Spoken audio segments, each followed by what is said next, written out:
I closed the year 2022 by binge watching this Netflix series, Alice in Borderland. Alice in Borderland is a mad ride, dark and fun. Netflix has struck gold with this at the end of the year, and this series has already broken many records and deservingly so. The Japanese Netflix original, based on a graphic novel, could draw parallels to Squid Game by the uninformed, but nothing could be further from truth than this. Let's jump into the rabbit hole and find out what this is about.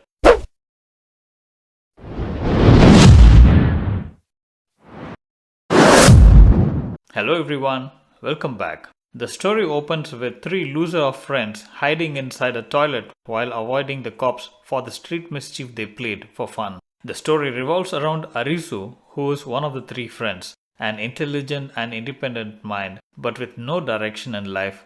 They come out of the toilet after a while and they realize there is no one around other than them. The city is empty. What happened to all the people? Is this real or a dream? They need to find the answers. They realize that they are being played by some unknown forces who force the friends to play a series of games of death in order to go back to the world they belong to. That's when they realize that there are other survivors and each one of them should win the games in order to survive. The losers die. This is one part common with the Squid Game. This is a deadly game of cards. The participants need to win a game in order to collect a card, not in any particular order. The game ends when all the cards are collected. So, did they win or not? Who else won? Did they come back to the old world? That's what the two seasons are all about. The other aspect similar to Squid Game is the brilliant title. Both of them got such beautiful titles and I absolutely love them. There should be some awards for best titles and we have got some serious contenders in Netflix. There is a reason why the title draws inspiration from the popular book Alice in Wonderland by Lewis Carroll. If you know the plot of the original book in Alice in Wonderland, you would know that the book is seen as an example of literary nonsense genre. In the logical world, nothing of what happens to Alice makes sense.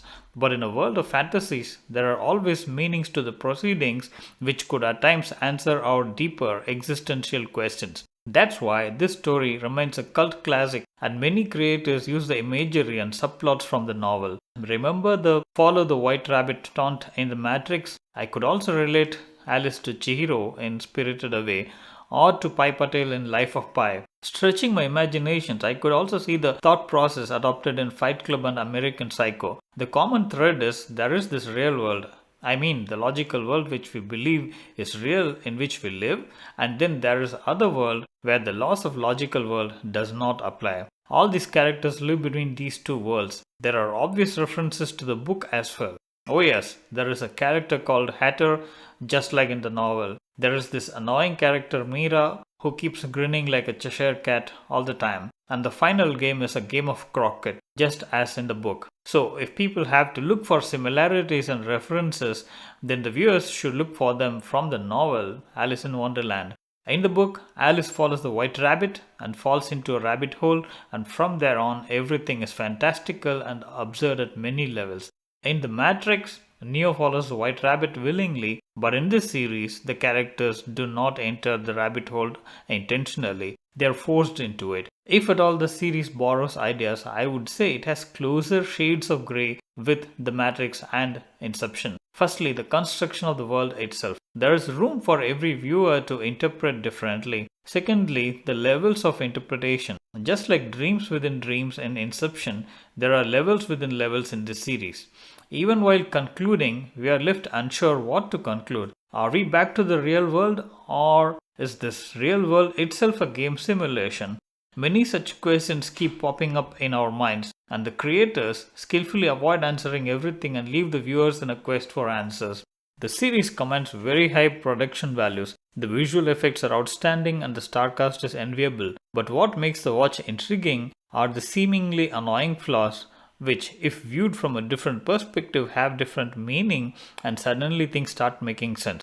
Or it leads to the realization that the only way to make sense is by not trying to find sense.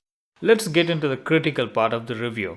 The way the first episode opens is enough to get anyone hooked on, grab the chips and drinks to sit down and binge watch, and the episodes do proceed offering enough and more for viewers to continue watching. But, there are flaws and many flaws. Firstly, the overindulgence. Having said the plot, The creators have fallen prey to the usual Netflix trap, which is to tailor the episodes to meet the number of episodes expected. In other words, they have dragged the series to 8 episodes per season, while it could have been at least 1 episode less in each season.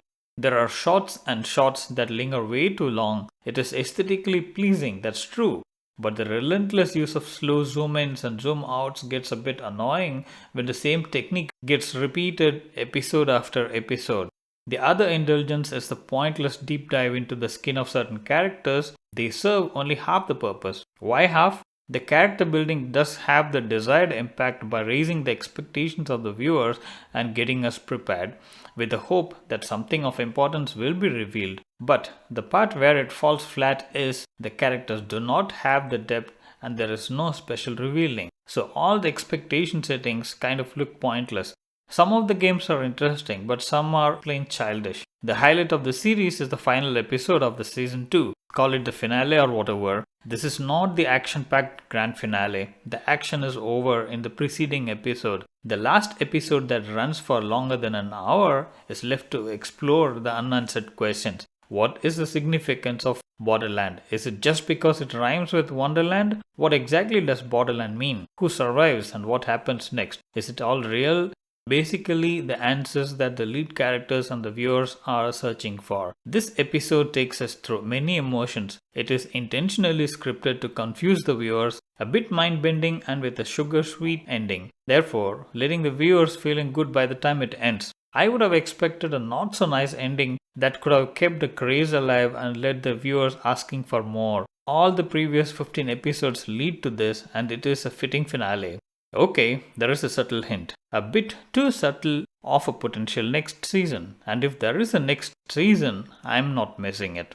My take on this series: this is a wonderful way to wind up my year. I highly recommend watching this, but keep your mind free and do not compare this with popular movies and series based on survival games.